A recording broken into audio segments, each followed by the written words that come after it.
Halo, jumpa lagi bersama saya dalam studi Al-Quran. Studi kita kali ini membahas surah An-Nahl ayat 51. Ini merupakan sebuah telaah yang logis. Namun sebelum kita melihat surah An-Nahl ayat 51 ini, terlebih dahulu kita satukan pemahaman kita tentang Al-Quran. Umat Islam yakin bahwa Al-Quran itu merupakan wahyu yang langsung dari Allah. Jadi Allah sendirilah yang berbicara.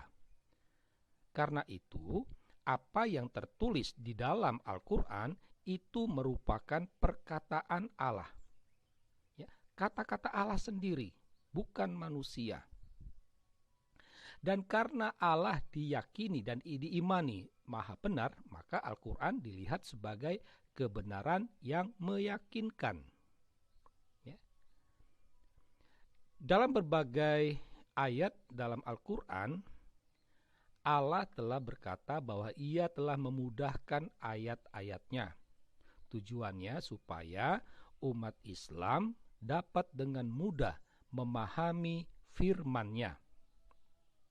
Karena itulah Al-Quran dilihat juga sebagai kitab atau keterangan yang jelas atau penjelasan yang sempurna.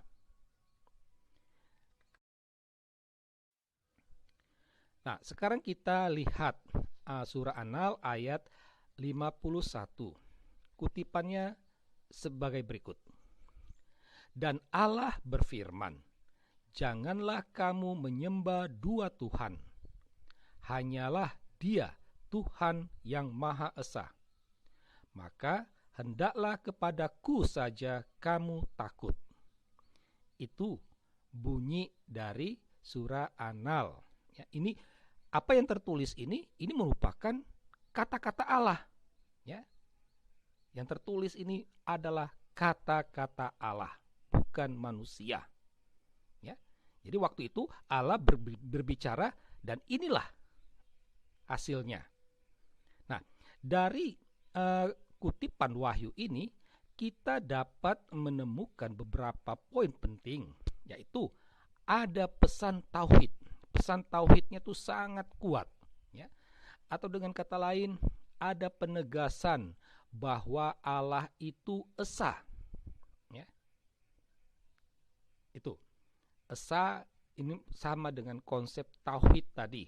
Ya, esa itu dipahami dengan satu, ya, sehingga Allah umat Islam, ya, Allah umat Islam itu satu, ya. Umat Islam percaya hanya pada satu Allah, ya, hanya Allah Subhanahu wa Ta'ala, satu-satunya Allah. Nah, ini pesan tauhid yang ada dalam ayat 51 tadi, ya. Dan ini bukan ayat tauhid ini bukan hanya surah An-Nahl ayat 51, ada banyak ayat-ayat lain, wahyu Allah lain yang memiliki pesan tauhid ini.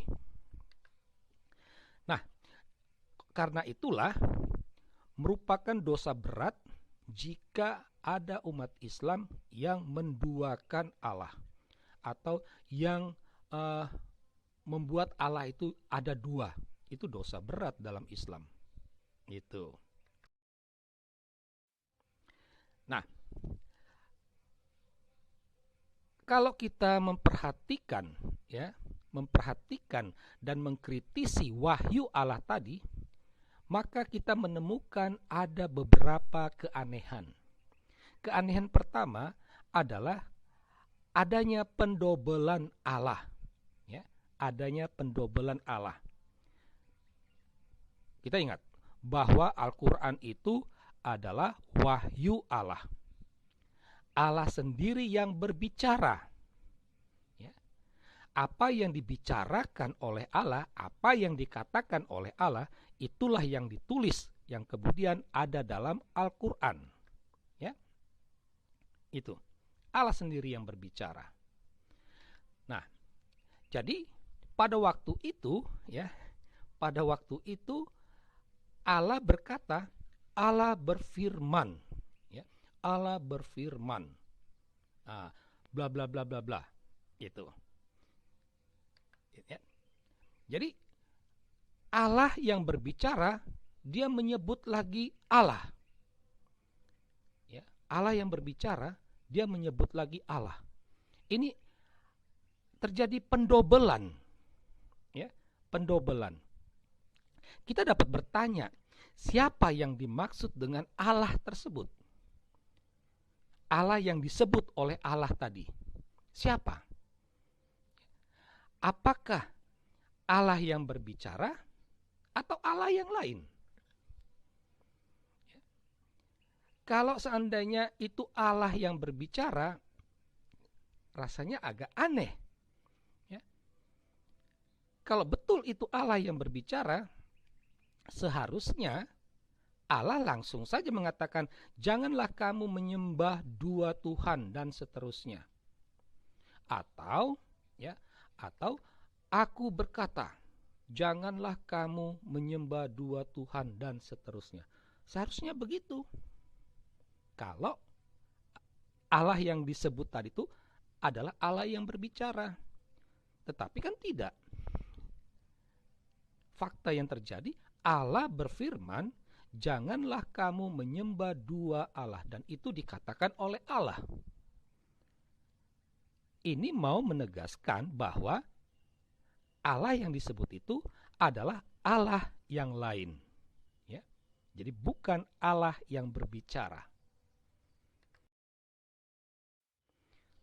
Nah, yang menarik lain adalah kalau kita mengadakan telaah linguistik ya, atas kata ganti Allah dalam wahyu Allah tadi.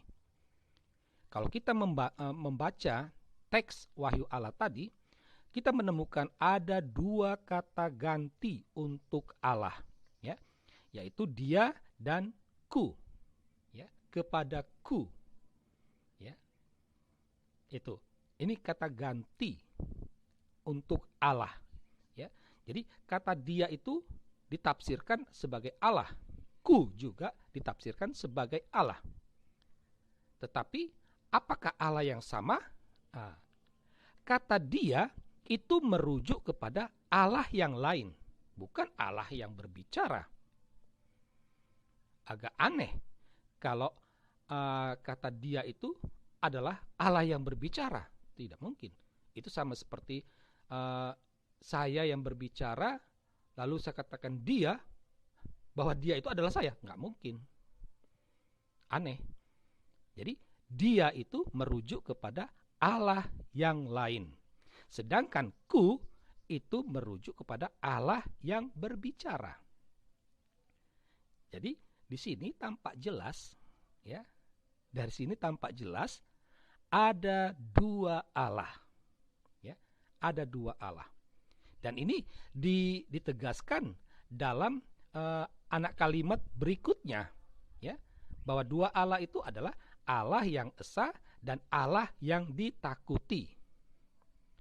Allah yang esa itulah adalah dia, Allah yang lain. Sedangkan Allah yang ditakuti itu adalah Allah yang berbicara. Kepadaku lah kalian harus takut. Nah, berarti Allah yang berbicara itu. Sedangkan Allah yang esa itu adalah Allah yang dia. Baik Allah dia ini bukan atau tidak sama dengan Allah yang berbicara, berbeda jauh. Ya. Dari sini tampak jelas memang Allah itu ada dua.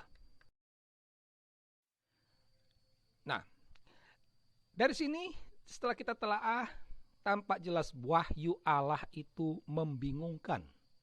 Ya, membingungkan. Karena apa?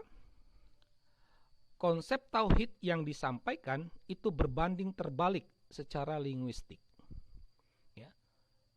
Mau menyampaikan pesan tauhid bahwa Allah itu esa, tetapi dalam uraiannya tampak jelas bertentangan dengan konsep tauhid itu sendiri. Ya. mengatakan percaya pada satu Allah saja, tetapi mengakui juga Allah yang lain. Itu membuat kita bingung. Dari situ bisa dikatakan Allah Islam itu ada dua, bukan satu. Bukan satu, tapi dua. Ya. Kedua Allah ini diimani. Ya. Kedua Allah ini diimani.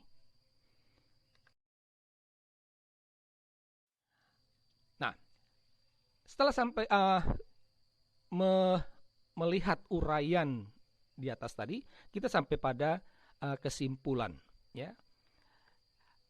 Jika Al-Quran itu dilihat sebagai wahyu Allah, maka harus dikatakan Allah ada dua. Ini konsekuensi logis. Kalau kita percaya Al-Quran itu merupakan wahyu Allah, kata-kata Allah sendiri, maka harus dikatakan Allah ada dua. Jika tetap bersiteguh pada konsep tauhid, atau jika yakin Allah hanya ada satu, maka harus dikatakan Al-Quran bukanlah wahyu Allah. Itu.